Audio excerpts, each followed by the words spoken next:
नमस्कार दोस्तों, आप सभी का स्वागत है एक बार फिर से हमारे YouTube चैनल पर। दोस्तों, महाभारत के अनुसार कर्ण को सपनों के माध्यम से कई विचित्र संकेत मिले थे।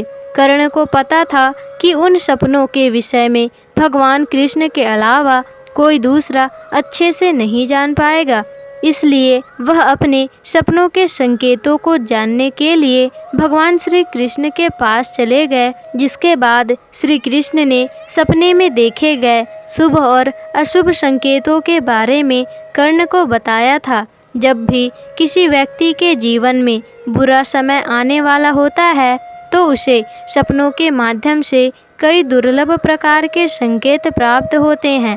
सपने में दिखाई देने वाले हर एक चीज़ों का अलग अलग ही महत्व होता है। जैसे सपनों में कुछ जानवरों का दिखाई देना अत्यंत ही शुभ माना जाता है, तो वहीं कुछ जानवरों का दिखाई देना बहुत ही अशुभ माना जाता है। दोस्तों, सपने में मनुष्य अपने मृत परिजनों को देखता है तो कभी अपने जीवित परिजनों की मृत्यु को देखता है। मान्यता यह है कि मनुष्य सपने के माध्यम से भविष्य में होने वाली घटनाओं के बारे में पहले ही जान सकता है, क्योंकि दोस्तों, सपनों को भूत तथा भविष्य का आईना कहा जाता है। सपने मनुष्य को उसके ऊपर आने वाली किसी संकट के बारे में उसे सूचित कर देते हैं और भविष्य में मिलने वाले शुभ फलों के बारे में भी संकेत देते हैं। ये हर एक व्यक्ति को सपनों का अर्थ जरूर समझना चाहिए। धर्मशास्त्र के अनुसार अलग अलग समय पर देखे गए सपनों का अलग अलग भी महत्व होता है। जैसे ब्रह्म मुहूर्त में देखे गए सपनों का फल जो होता है वह बहुत जल्दी मिलता है, तो वहीं रात्रि के पहले पहर में देखे गए सपनों का फल जल्दी नहीं मिलता। भगवान श्री कृष्ण कहते हैं कि किसी भी व्यक्ति को सपने में देखे गए चीज़ों के बारे में दूसरों को नहीं बताना चाहिए। सपनों को हमेशा गुप्त ही रखना चाहिए, अन्यथा सपनों का जो फल होता है वह नहीं मिल पाता। सुबह सपने दिखाई देने पर मनुष्य को दोबारा नहीं सोना चाहिए, अन्यथा उसका फल नष्ट हो जाता है। तो दोस्तों, अब आइए जान लेते हैं सपनों से मिलने वाले कुछ शुभ और अशुभ संकेतों के बारे में।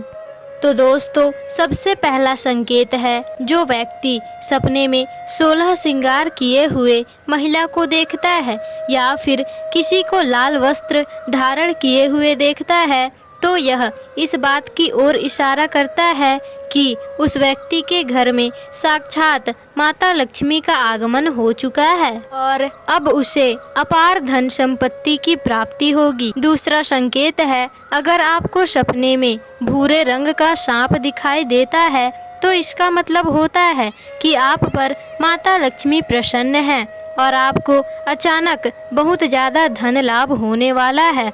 अगर दोस्तों आप सांप को काटते हुए देखते हैं तो इसका मतलब यह होता है कि चुनौतियों से परेशान हो गए हैं आप और कमज़ोर महसूस कर रहे हैं।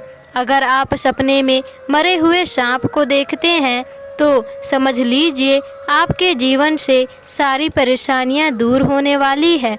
और अगर आप सपने में सांप को शिवलिंग से लिपटा हुआ देख रहे हैं तो इसका मतलब है कि आपकी कोई मनोकामना जल्द ही पूर्ण होने वाली है और आपको भगवान महादेव का आशीर्वाद मिलने वाला है। तीसरा संकेत है दोस्तों, यदि कोई व्यक्ति को सपने में लाल फूल या फिर पीला रंग का फूल दिखाई देता है तो उसे समझ जाना चाहिए कि अब जल्द ही उसके जीवन का आगमन होने वाला है। और चौथा संकेत है, अगर कोई व्यक्ति अपने सपने में अपने आप को किसी खाई में गिरते हुए देखता है लेकिन फिर भी उसकी मृत्यु नहीं होती, वह खाई में जीवित खड़ा हो जाता है, तो उसकी बुद्धि निर्मल होती है और वह अपने जीवन में बहुत ज़्यादा आगे बढ़ता है और धन संपत्ति प्राप्त करता है। पांचवा संकेत है दोस्तों, अगर कोई व्यक्ति अपने आप को शोक मनाते हुए देखता है या फिर सपने में किसी अन्य लोगों की मृत्यु को देखता है अथवा लोगों को रोते हुए देखता है तो इसका मतलब यह है कि उस व्यक्ति को चारों दिशाओं से खुशी प्राप्त होने वाली है, यानी कि उसके चारों दिशाओं में खूब सुख शांति संपत्ति धन ऐश्वर्य उसको मिलने का संकेत होता है।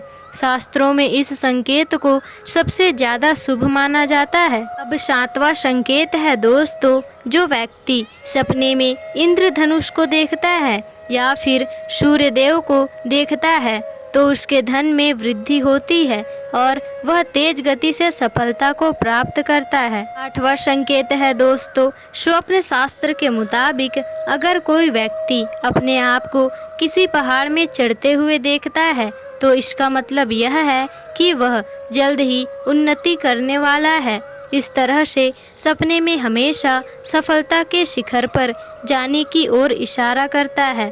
दोस्तों 9वां संकेत है, जो व्यक्ति सपने में शंख देखता है या फिर सपने में स्वास्तिक का चिन्ह देखता है तो उसे समझ जाना चाहिए कि वह जो भी कार्य करेगा उस कार्य में उसे सफलता अवश्य ही प्राप्त होगा। तो दोस्तों यही वो संकेत हैं जो शास्त्रों में सबसे ज़्यादा शुभ बताए गए हैं। और अगर आपको भी सपने में ये सब चीज़ें दिखाई दे तो भूल से भी किसी को ना बताएं, अन्यथा इसका जो भी फल होगा वह आपको नहीं मिल पाएगा। आज के वीडियो में बस इतना ही दोस्तों। आपको हमारी जानकारी कैसी लगी आप हमें कमेंट बॉक्स में ज़रूर बताएं और वीडियो को लाइक शेयर कमेंट करके और हमारे चैनल को सब्सक्राइब ज़रूर कर दें